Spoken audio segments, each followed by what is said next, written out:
Então, pessoal, no nosso resumo de hoje, estaremos aprendendo um pouco mais sobre ídolos do coração, aprendendo a desejar apenas Deus, de Elise Fitzpatrick. É um livro assim de excelência. Então, a nossa autora, ela já começa falando sobre algumas viagens que ela fez pelo mundo com o esposo. E de repente uma coisa que ela começou a observar é que as pessoas de cada país onde ela viajava amavam o seu Deus assim de uma maneira tão ardente, e ela via que eram deuses feitos por mãos humanas. E de repente, quando ela se deparou com aquelas atitudes daquelas pessoas cheias de fervor adorando aqueles deuses, ela pensou: poxa vida, Mateus 22, na palavra de Deus, vai falar que nós devemos amar a Deus acima de todas as coisas, de todo o nosso coração, com toda a força, com toda a alma, com todo o entendimento.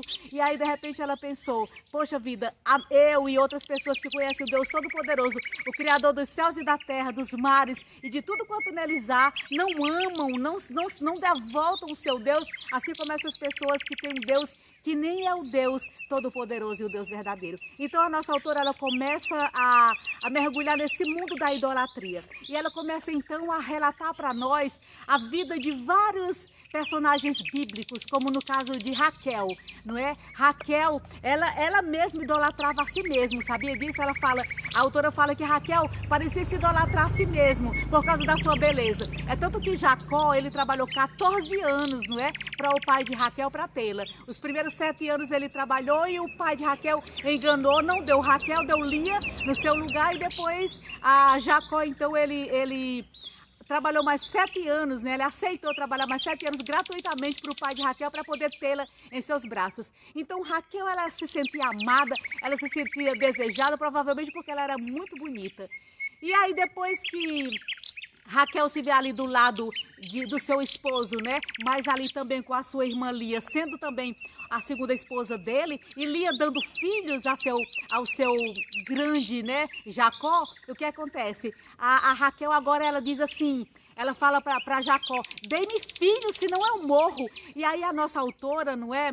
A Elise, ela vai fazer uma comparação entre duas personagens que ela acha super interessante na Bíblia, que são a própria Raquel e a Ana. Quando a Raquel diz assim: eu quero filho, senão eu morro, ela está idolatrando aquele marido que ela não quer perder, talvez para outras mulheres, para concubinas, porque aquele marido tem filhos de outras mulheres e não tem dela. Então ela diz: eu quero filho, dê-me filho, senão eu morro. E até Jacó diz: mas eu não sou Deus para te dar filho, não é? Então é diferente, como ela diz: eu quero um filho.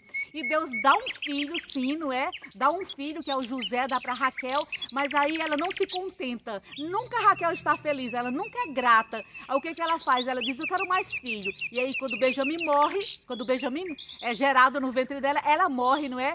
De parto. Raquel é diferente de Ana, segundo a nossa autora aqui, ela estudou, né? A gente vê isso mesmo, que a Ana, ela em silêncio esperava na vontade de Deus. Ela queria muito um filho, mas ela não idolatrava ter um filho para ser feliz.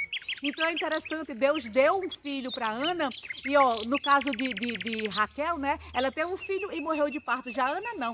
Ana teve um filho que foi Samuel, entregou para o trabalho de Deus, para o serviço de Deus, e ainda viveu muito, ainda teve filhos, né? Mais filhos. Então acontece que a nossa escritora, né, ela dá uma volta assim, falando sobre muitos personagens na palavra de Deus que idolatram a si mesmo, que idolatram o dinheiro, que idolatram a ter filhos, né, outras coisas que nunca são felizes, como Lúcifer, por exemplo, começou lá no céu com falta de gratidão a Deus, né, sendo um dos anjos principais lá no céu, mas queria ser maior que Deus, porque a ambição dele era maior, né, ele nunca estava conformado, ele não estava feliz com aquilo que ele tinha, ele queria outras coisas, que era aquilo que ele não tinha. Então ele foi jogado fora do céu e veio para a terra, e na terra colocou esse sentimento no coração de Eva, que também foi ingrata, né? Tinha todo o jardim do Éden, tudo de bom para ser feliz, mas não, estava sempre querendo outra coisa e pecou contra Deus. E a gente vê de geração em geração pessoas endeusando as outras coisas. Então o que a autora fala é que a felicidade está em Deus. A felicidade em Deus, ela não precisa de nada ao nosso redor. Ela não precisa de dinheiro, não precisa de saúde, não precisa de casamento, não precisa de filhos, não precisa de fama, não precisa de poder, não precisa de nada, porque Deus basta. Deus deve ser o nosso ídolo. ídolo. A palavra de Deus diz que nós devemos colocar Deus acima de todas as coisas na nossa vida. Mesmo que nós não recebamos nada ao nosso redor daquilo que nós desejamos, nós devemos continuar gratos e felizes naquilo que nós temos, que é a certeza da salvação e a vida eterna. Aqueles que creram em Deus, que já aceitaram Jesus como Salvador de suas vidas, têm que ter como ídolo o único e principal Deus. E as outras coisas nos serão acrescentadas, vêm como mimo que Deus manda lá do alto para nós, mas nós devemos ser satisfeitos com aquilo que nós temos.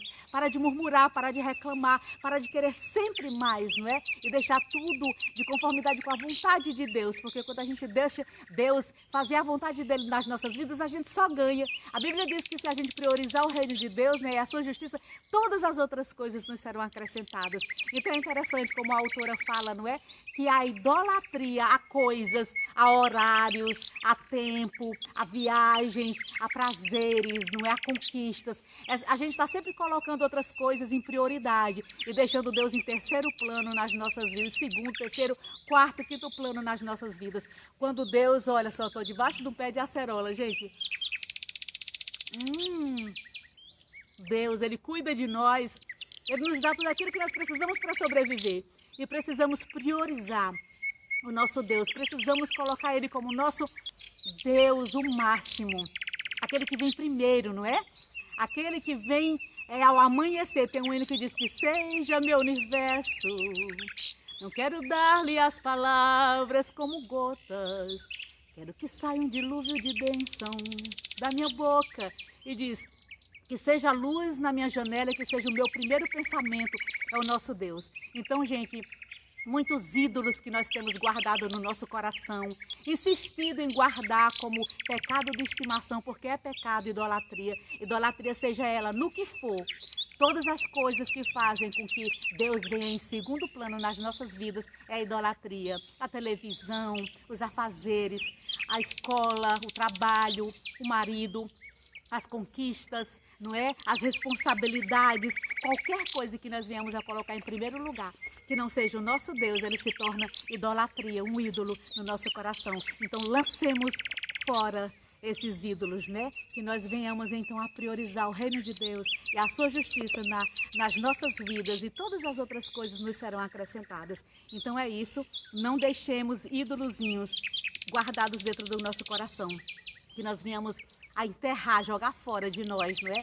Para que a gente coloque Deus em primeiro lugar nas nossas vidas e nos apeguemos ao seu imenso e eterno amor. Porque com certeza o nosso primeiro amor e o nosso último amor deve ser o nosso Deus, todo soberano, o Deus Pai, o Deus Filho e o Deus Espírito Santo. E com certeza, quando Ele sentia em nós que nós somos o todo desejado na vida dele, né? Como aqui diz, né? Ídolos do coração, aprendendo a desejar apenas Deus. Aí sim, quando Ele vê lá dentro do nosso coração que nós amamos Ele acima de todas as coisas, com certeza Ele nos dará vários mimos, até aqueles que nós nem precisamos. Então é isso, ídolos do coração, de Elise Fitzpatrick, que nós venhamos então a ter esse resumão como algo importante, guardemos nos nossos corações. Não vamos ter idolatria nos nossos corações, mas Deus, o único Deus.